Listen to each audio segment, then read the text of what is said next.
Com a chegada de um dos mais aguardados filmes de 2026 ao circuito, A Odisseia, um dos cineastas mais cultuados da Hollywood atual, Christopher Nolan resolveu mexer num verdadeiro vespeiro. Em acordo com a Universal, foi confirmado que as primeiras exibições do épico comandado pelo vencedor do Oscar seriam destinadas prioritariamente à imprensa especializada, e não a influenciadores digitais ou canais de fãs. A decisão reacendeu o embate: críticos versus influenciadores. Quem media a conversa sobre cinema em 2026? Os críticos? Os criadores de conteúdo? Os algoritmos? Ou uma combinação de todos eles? O caso de A Odisseia acabou se transformando em algo maior do que uma simples política de embargo. Tornou-se um símbolo de uma crescente crise de confiança na cobertura cinematográfica contemporânea. Boa parte dessa discussão ganhou força a partir de um artigo publicado no IndieWire pelo editor-chefe de críticas de cinema David Irish. Ao refletir sobre a decisão da Universal, o jornalista usou esse caso da Odisseia como ponto de partida para uma pergunta mais ampla. Em uma era de marketing permanente, reações instantâneas e algoritmos, em quem o público ainda confia para falar de cinema? É esse fio que conduz a reportagem a seguir, feita por mim, Vitor Hugo Furtado, jornalista e crítico de cinema. Durante décadas, o primeiro contato do público com um grande lançamento de Hollywood passava quase exclusivamente pela imprensa especializada. Antes da explosão das redes sociais, do YouTube, dos criadores de conteúdo, os estúdios organizavam sessões de imprensa mais restritas, com cabines exclusivas para jornalistas, críticos e veículos credenciados. Conseguir acesso a esses espaços não era muito simples. Tratava-se de um circuito relativamente fechado e construído sobre relações profissionais de longo prazo. Mas esse sistema começou a mudar na década de 2000 e principalmente 2010. O crescimento do YouTube e posteriormente das redes sociais mostrou aos estúdios que um vídeo de alguns minutos após uma sessão poderia alcançar muito mais pessoas do que uma crítica em um jornal. Hoje, as cabines de imprensa se tornaram diferentes. Além de jornalistas e críticos profissionais, elas também recebem criadores de conteúdo das mais diversas origens.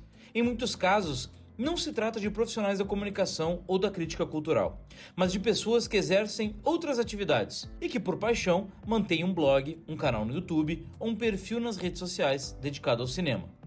A decisão envolvendo a Odisseia inverte essa lógica e devolve à crítica especializada um protagonismo que muitos consideravam perdido. Irish classificou a medida como uma decisão amplamente elogiável e abriu seu artigo com uma frase que rapidamente se espalhou pelas redes: algo bonito aconteceu na América na semana passada. Para Irish, a decisão representa uma necessária correção de rota.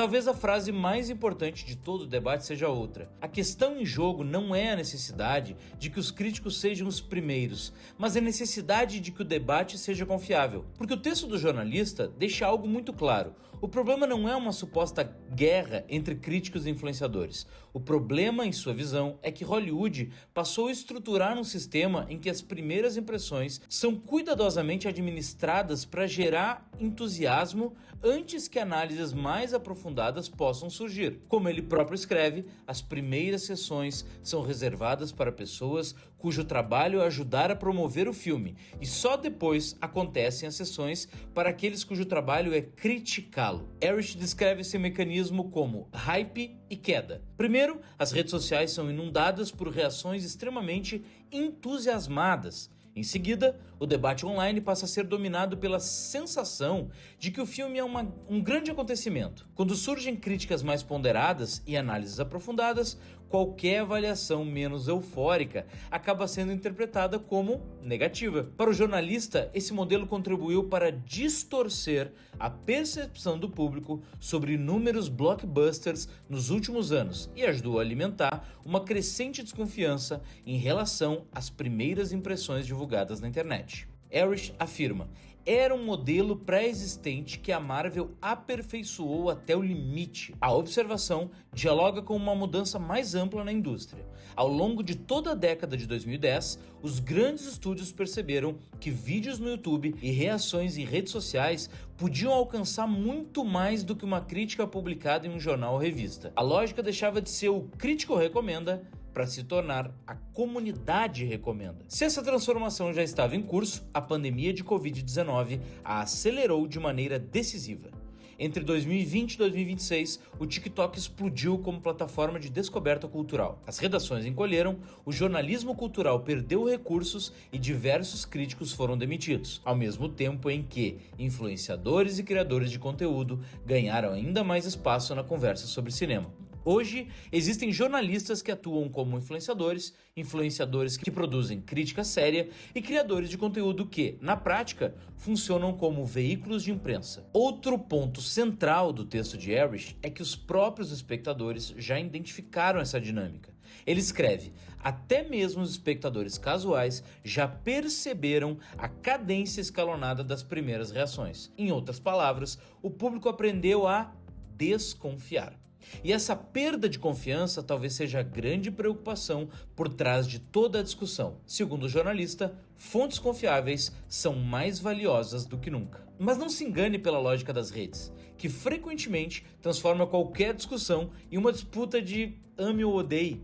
O texto de Erich não é um ataque aos influenciadores, nem uma defesa nostálgica de um tempo em que apenas críticos e jornalistas tinham voz. Ele afirma que muitos criadores de conteúdo são inteligentes, sinceros e claramente bons no que fazem. E vai além ao defender que influenciadores têm um lugar real e legítimo no ecossistema promocional. A discussão, portanto, não é sobre excluir essas vozes da conversa sobre cinema, mas sobre encontrar um equilíbrio entre promoção e análise. E em um dos trechos mais interessantes de seu artigo, Erich escreve que nosso trabalho é afirmar e sustentar a crença de que os filmes merecem ser levados a sério. Para ele, a crítica não existe para dizer ao público o que assistir ou determinar se uma obra é boa ou ruim, mas para ajudar a preservar a ideia de que o cinema ainda importa. Não por acaso, o jornalista também afirma que os filmes dependem de um debate ativo e genuíno. Afinal, as obras sobrevivem para além da sala de exibição.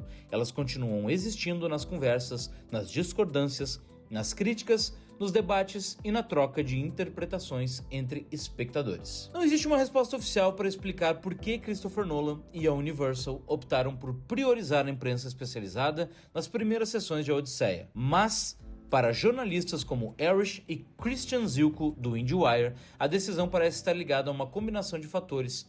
Em primeiro lugar, trata-se de um filme que, pelo tamanho de seu diretor e pela força da marca Nolan, não depende necessariamente de uma campanha baseada em reações instantâneas e entusiasmo fabricado nas redes sociais. Há também a percepção de que o estúdio busca preservar a credibilidade do lançamento e posicionar a Odisseia como um evento cultural, e não apenas mais um blockbuster sujeito à dinâmica do hype e queda. Ao mesmo tempo, a escolha pode ser interpretada como uma resposta à crescente desconfiança do público em relação às primeiras impressões divulgadas na internet. No final das contas, ficamos com a pergunta: em uma era de marketing cada vez mais agressivo, algoritmos, opiniões instantâneas, quem ainda consegue construir uma opinião verdadeira sobre cinema e ser ouvido com verdade e qualidade? Em quem o público ainda confia? Talvez não exista uma única resposta para isso tudo, mas a polêmica lembra algo essencial: credibilidade não se improvisa e não nasce de uma dancinha viral ou de um vídeo engraçado. Eu sou Vitor Hugo Furtado, jornalista e crítico de cinema, e esse é o meu canal aqui no YouTube. Deixe seu like, deixe seu comentário, se inscreva e fique ligado para mais conteúdos envolvendo o debate do audiovisual como um todo. Até a próxima!